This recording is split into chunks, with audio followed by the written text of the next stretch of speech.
So I have like just a knack for knowing how to organize young people. I was at our publications table today, and I was speaking to this young person, and he grabbed a book, and he said, it's like Mao's Red Book.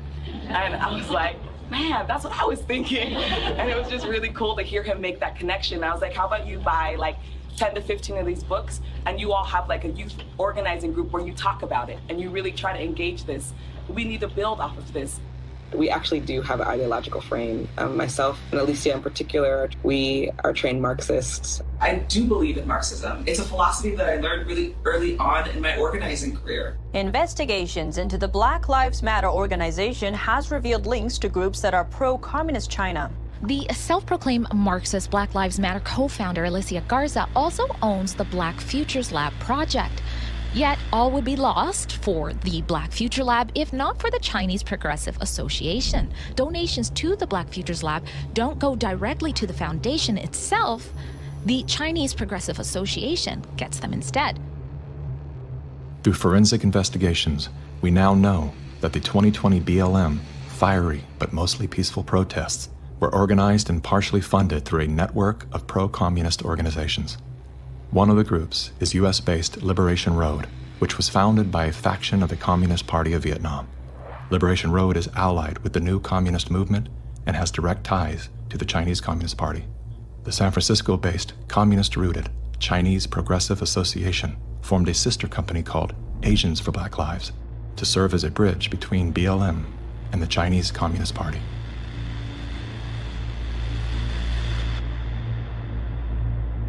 I spent a lot of time with President Xi.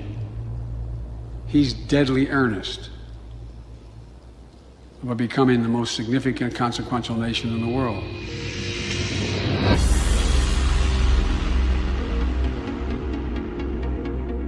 When we speak of China, it's important to distinguish between the people and their oppressive government. And while the Communist Party of China is undoubtedly America's greatest foreign adversary, it's crucial to recognize that the most urgent threat to the future of the United States resides within its own borders. We're so used to thinking in terms of the old-fashioned concepts of warfare, we fail to realize that the favorite weapons of communist conquest are instead propaganda. Do you know who the greatest propagator of disinformation in the history of the world is? The U.S. government. A slanted view of history. History has been written to tell us a certain story. The 1619 Project is trying to reframe that story. What these people are doing is subverting young black minds to think that the Revolutionary War was fought in order to preserve slavery. And it's based on something that simply isn't true. The tactics of internal subversion. I thought that America was racist. I thought it was patriarchal. I thought our capitalist society was just a means of exploiting people. And I thought all of these things because that is what I was told. The preaching of hatred to incite civil disorder. I want to tell you, Kavanaugh, you have released the whirlwind, and you will pay the price. A California man is facing federal charges for the attempted murder of Supreme Court Justice Brett Kavanaugh. Treason, blackmail, the smear. This is the first time Assange is being questioned over the rape allegations. The LA Times ran an article calling Larry Elder a black white supremacist. All committed by soldiers who wear no uniform and who claim to be loyal citizens of the target country marked for conquest from within. World War III that rages around us right now is a political war, an economic war, a psychological war, a spiritual war. As a matter of fact, the bomb, as a psychological weapon, is being dropped on the American people every single day. You probably assume you're safe.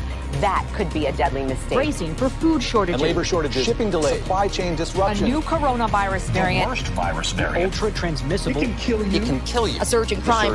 Acts of terrorism. Domestic terrorism. White terrorism. White supremacy. Mass shootings. And nuclear conflict. World War III. World War III. Vladimir Putin. Russia. Environmental doom. Fire, storms, and deadly floods. I don't want you to be hopeful. Science tells us we have 9 years. This storm will kill you. I want you to panic. It is promoting fear. It will kill your children. Feelings of fear. It will kill your pets. The world is a very terrifying place. Unless you get lucky. I want you to feel the fear I feel every day.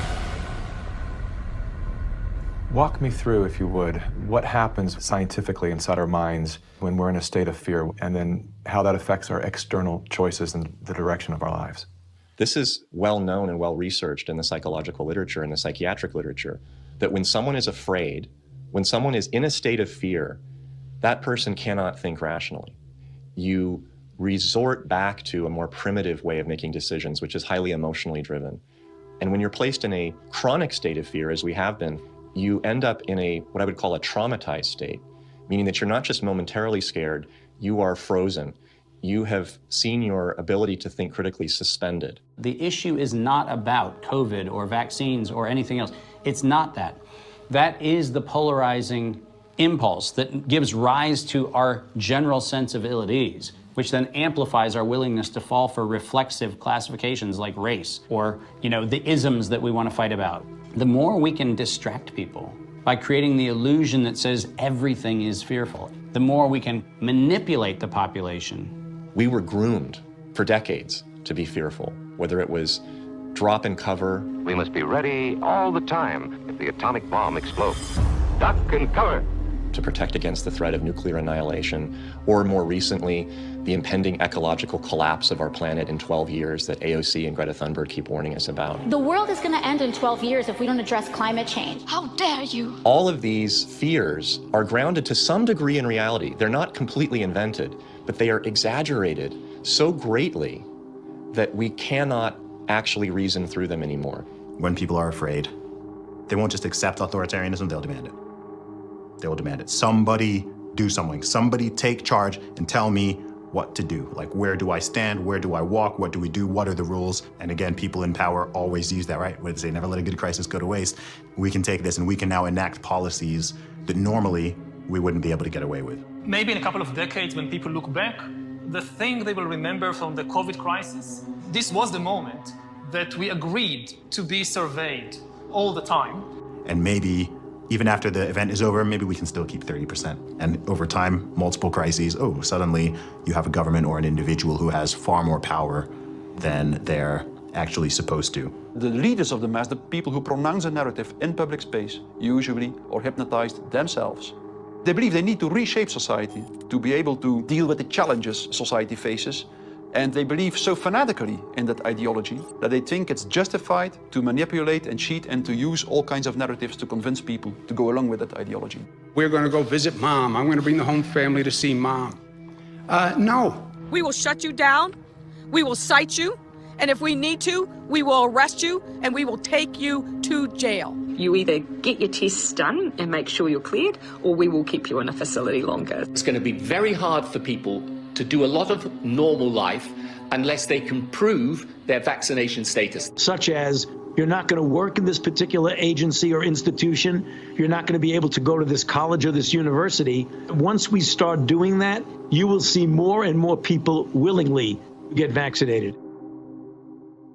If the fear of losing your job, your friends, family, and future isn't enough to coerce you into submission, perhaps these incentives will entice you to willingly comply. It's everything from cash prizes to college scholarships. Now offering kids 12 and up limited edition Avengers comic books. Thousands of prizes available, including cruises and Super Bowl tickets. They're giving away Ford F-150 trucks. They're giving away shotguns and hunting rifles. Marijuana dispensaries are giving away joints for jabs. Krispy Kreme announcing this week a free donut. And yes, free beers. That's right. Get a shot and have a beer. Today could be your lucky day. California's vaccine lottery. One grand winner to take home up to $5 million if you get vaccinated next week. They made it exciting, right? There's a reason people go to Vegas. It really could be somewhat lucrative if they aren't already persuaded. 13-year-old Joshua says one of the best parts of getting a shot at Mickey D's, lunch on the house. Just think of this when you think of vaccination. Vaccination. If you need luck with love, dating apps are offering incentives too. Vienna Brothel is providing COVID-19 vaccinations and giving those who take up the offer a 30-minute session with a, quote, lady of their choice. We have finally found the one thing that makes us all more attractive, a vaccination. To love one another, as Jesus said, get vaccinated, get boosted. Do you think that it's being posed as politics, but it's behaving like a religion? Because it's acting like a religion.